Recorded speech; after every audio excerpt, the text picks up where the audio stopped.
Fala pessoal, nos primeiros 50 dias eu tive um resultado bem satisfatório na barba, só usando o Trioxidil. Então se você tem problema com a barba falhada ou com a queda de cabelo, clique no primeiro link da descrição.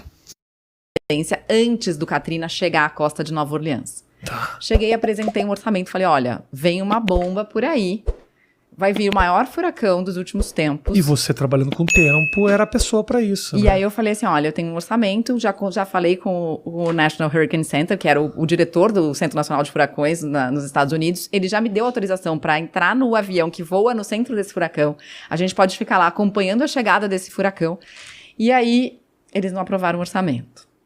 E aí eu tive que fazer toda a cobertura do Katrina aqui de São Paulo, dando crédito para todos os repórteres que foram depois de mim, eu não fui. E outras cocitas más desse tipo, que eu tava muito cansada. Sim. E aí eu falei, cara, quero sair. Aí chega essa ligação, eu falo, putz, tem duas pessoas na minha frente, será que eu ligo pro Latigê agora? Será que vai dar tempo? Vai trocar meu telefone. Não tinha essa coisa de ficar com o mesmo número se você trocava de operadora, não tinha tal da portabilidade. Não tinha portabilidade. Entendi. Então, falei, bom, vamos lá, vai. Liguei. E aí falaram assim, ó, o Latigê tá em reunião, mas você passa pra ele te ligar. Eu falei, não vai dar tempo, tô chegando aqui, falta um cara. Você nunca desejou que uma fila demorasse tanto? Entendi. E aí ele me ligou, quando tava chegando a minha vez, falou, vamos almoçar? E no dia seguinte a gente foi almoçar. Ele falou assim, olha, eu não tenho vaga de apresentadora. Falei, não me importa, eu quero trabalhar na Globo. Antes de você explicar, qual é que era o apego dele com você especificamente? O que ele viu teu, que ele falava, eu preciso ter essa menina na minha equipe? E sim, quando ele me falou isso, quando ele foi almoçar comigo, o que ele falou a gente gosta muito da maneira como você apresenta o tempo, a gente acha que é uma linguagem diferente, a gente acha que você inovou aquilo que era uma previsão do tempo, né, só quente, frio, máxima, mínima, blá, blá, blá. Aliás, desculpa te interromper, mas algo que você pesquisou e trouxe, não é um negócio que você foi estudar fora, a questão da transmissão, falando de tempo. Então, assim, ele não estava mentindo quando falou que você realmente mudou a maneira de fazer isso. Não, eu não posso assumir esse mérito sozinha, porque, na verdade, essa ideia foi do Carlos Nascimento. O Nascimento achava que a previsão do tempo da Globo era muito acanhada e que a gente tinha que fazer algo semelhante com o que se fazia na Europa e nos Estados Unidos. Só que o que aconteceu? Quando ele veio para mim com essa ideia, a gente não pode esquecer também que a gente estava na época em que se começou a falar sobre o aquecimento global. O Al Gore estava lançando o filme Verdade Inconveniente. Então, teve uma conjuntura de fatores que me fez me apaixonar pela questão do tempo. Inclusive o primeiro furacão no Brasil, que teve aquela discussão, furacão Catarina, é furacão, é ciclone, etc e tal. E que foi algo que aconteceu na minha primeira semana de Jornal da Band, como apresentadora do tempo, que foi muito doido. Porque o cara da empresa de meteorologia que prestava serviço na época pra gente, me ligou e falou assim, Mari, eu tenho um furo pra você. E eu falei assim, um furo? Como assim, Massari? Era o nome dele. Ele, não, é um furacão que está se aproximando da costa do Brasil. Eu falei, Massari, mas no Brasil não tem furacão. Ele, não, mas é que, dá uma olhada na imagem de satélite. Eu nunca manjava nada da imagem de satélite, mas vi que tinha um troço ali, com tinha aquele, uma coisa escura. Tinha uma coisa, na verdade era uma coisa branca, porque o que você enxerga são as nuvens, só que com um buraco no meio, né? Todo mundo já viu um filme que tem um furacão chegando, aqueles catástrofes nos Estados Unidos.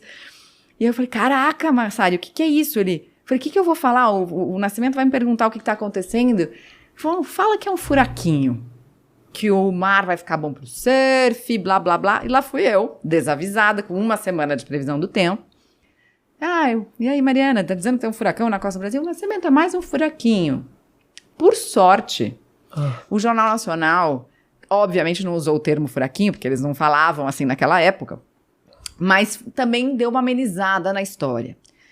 Mas no dia seguinte, eu pego o jornal, capa, 9 mortos em Santa Catarina, era um sábado. O Nascimento me liga de manhã de furaquinho na cedo. Meu Deus. Quando o Nascimento me ligou, ele falou assim, se vira, a gente vai ter que explicar o que aconteceu na segunda-feira, a gente vai ter que fazer uma meia-culpa. E eu fiquei desesperada no final de semana, e foi aí que eu comecei a entender que era possível construir relacionamento e fontes na meteorologia. E o que eu descobri naquele dia? Primeiro, que havia uma briga de egos dos meteorologistas brasileiros com os americanos. Você descobriu Por quê? algo que ninguém sabia. Porque, na verdade, os americanos estavam avisando o Brasil de, tá chegando um sistema que tá se fortalecendo, que tem cara de furacão. E os brasileiros ficaram, quem é você para ficar dando palpite no que tá acontecendo aqui? Ok.